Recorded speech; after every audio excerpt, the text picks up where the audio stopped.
Hello everyone, welcome to our daily blog. আশা করি সবাই খুব ভালো আছেন।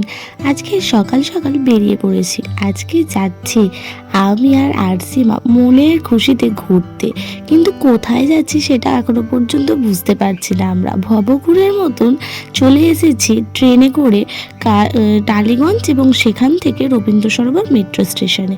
ও হ্যাঁ, এবার আমাদের প্ল্যান করেছি আমরা যাব লেক মল যাওয়ার জন্য আমরা মেট্রো নিয়েছিলাম। এবার কালীঘাটে এসে নেমে ওখান থেকে হেঁটে যেতে হবে লেক মলে, তাই আমরা হাঁটাও শুরু করে দিয়েছি। এবার আমরা তো দুজনেই বকর বকর করি, সেটাই তোমাদের সাথে একটু শেয়ার করলাম। লেক মলে এসে দেখছি যেহেতু উইকডেজ তাই ফাঁকাই রয়েছে, কিন্তু আমরা তো যাব একদম 4th ফ্লোরে, কারণ ওখানে ফুড কোর্টটা রয়েছে। ফুড কোর্টে আমরা গিয়ে নিজেদের পছন্দ মতো খাবারগুলো ট্রাই করব। তাই আমরা এখানে এসেছি, আর অনেক দিন পরে যেহেতু আমার আর ওর দেখা হয়েছে, তাই নিজেদের মতন যেমন খুশি বক বক করে যাচ্ছি। ও হ্যাঁ, তোমাদের তো বলাই হয়নি যে আরসিমা কিন্তু আমার খুব ভালো একটা বন্ধু, যে আমার যার সাথে যা খুশি কথা শেয়ার করি। ও হ্যাঁ, ও যে এতদিন পর দেখা হয়েছে সেটাই শেয়ার করি। কেমন লাগছে আপনার? খুবই ভালো লাগছে। আপনার কেমন লাগছে? আমি তো যাবো ভিডিওতে, তারপর বলবো।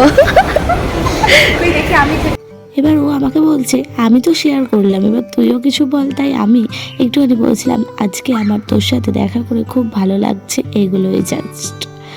এবার আমরা চলে এসেছিলাম আইসক্রিম খেতে। আমরা নিয়েছিলাম একটাই চকলেট আইসক্রিম, যেহেতু আমার একটু শরীরটা খারাপ ছিল তাই একটাই নিয়েছিলাম। আর দেখো এখানে উইকডেজ ছিল, তাই জন্য খুব একটা ভিড় সেরকম ছিল না। এবার আমরা বসে বসে আইসক্রিমটা খেয়ে নিচ্ছিলাম আর নিজেদের মতন মনের খুশিতে গল্পও করছিলাম।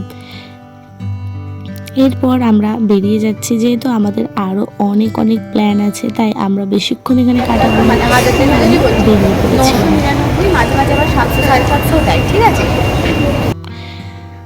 আমরা যখন যাচ্ছিলাম নিচে গিয়ে আমাদের একটা কথা বলা দরকার, আমরা কিন্তু খুব একটা যে অনেক দিনের বন্ধুত্ব তা কিন্তু নয়। ও আমার ইউনিভার্সিটির বন্ধু, কিন্তু খুব অল্প দিনে আমরা খুব ভালো বন্ধু হয়ে উঠেছি। আর সেই সূত্রে আমরা অনেক দিন পর মিট করলেও আমাদের কিন্তু মানে কথা যে ফুরিয়ে যায় এরকম কিছু নয়, আমরা কথা বলতেই থাকি। আর খুব অনেক দিন পর মিট করছি বলে যে আমরা নিজেদের মতন কথা শেয়ার করতে পারবো না তাও কিন্তু নয়, মানে মনের মতন করে আমরা একে অপরের কাছে সব কিছু শেয়ার করি। আর আমরা চলে গিয়েছিলাম তন্দুর হাউসে যখন খাচ্ছিলাম আমরা নিয়েছিলাম বিরিয়ানি আর একটা চিকেন চাপ। বিরিয়ানি আর চিকেন চাপ ওখানের খাবারগুলো মোটামুটি এভারেজ লেগেছে, যে আমি বলবো খুব ভালো ছিল তা কিন্তু নয়, মোটামুটি, তবে খুব একটা খারাপও নয়। আর এখানে আমরা বিল পে করে দিয়ে এবার চলে যাচ্ছি নিজেদের কাজে, অর্থাৎ আমরা বেরিয়েছিলাম বই কেনার জন্য, তাই শিয়ালদায় চলে যাব। শিয়ালদায় এসেই দেখছি যে যেহেতু আমরা গিয়েছিলাম অফ ডেটে, তাই গিয়ে দেখছি যে বইয়ের দোকানগুলো খুব একটা যে ভিড় ছিল তা কিন্তু নয়, আর প্রচণ্ড গরম ছিল, তাই একটু করে দুজন মিলে লেবু জল খেয়ে নিচ্ছিলাম। আর ওখানে লেবু জলে না এত সুন্দর করে দেয় বানিয়ে, আমার তো বেশ ভালো লাগে, তাই আমি তবে চিনি ছাড়া খাই, তাই খুব সুন্দর লেগেছিল আমার, এক কথায় অনবদ্য। আর এই তো লেবু জলে আবার পুদিনা পাতাও দিয়ে দিয়েছিল, তাই একটু সবুজ সবুজ দেখতে হয়ে গিয়েছিল। আর আমরা ওখানে গিয়ে মালাইটা নিয়েছিলাম, ওখানের মালাইটা না বিখ্যাত। এরপর আমরা কলেজ স্কোয়ারে কিছুক্ষণ টাইম স্পেন্ড করছিলাম, আমরা দুই বন্ধু মিলে টাইম স্পেন্ড করতে করতে নিজেদের মনের সুখ দুঃখের কথা ভাগ করে নিচ্ছিলাম এখানে।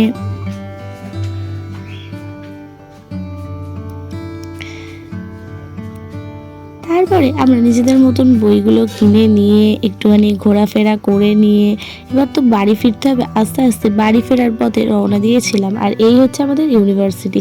আমরা এখানে কত যে এসেছি, ক্লাস করেছি যে সেটা বলার মতন নয়। ফাইনালি আমরা শিয়ালদা থেকে ট্রেন ধরে নিয়েছিলাম, আর এত সুন্দর প্রকৃতির মাঝে দিয়ে ট্রেনটা আসছিল যে ভিডিও না করে থাকতেই পারলাম না। তো আশা করি সবাই খুব ভালো থাকবেন, আর দেখা হবে আবারও একটা পরের ব্লগে। তো আজকের মতন ভিডিওটা এতটাই, দেখা হচ্ছে পরের ব্লগে। তো টাটা।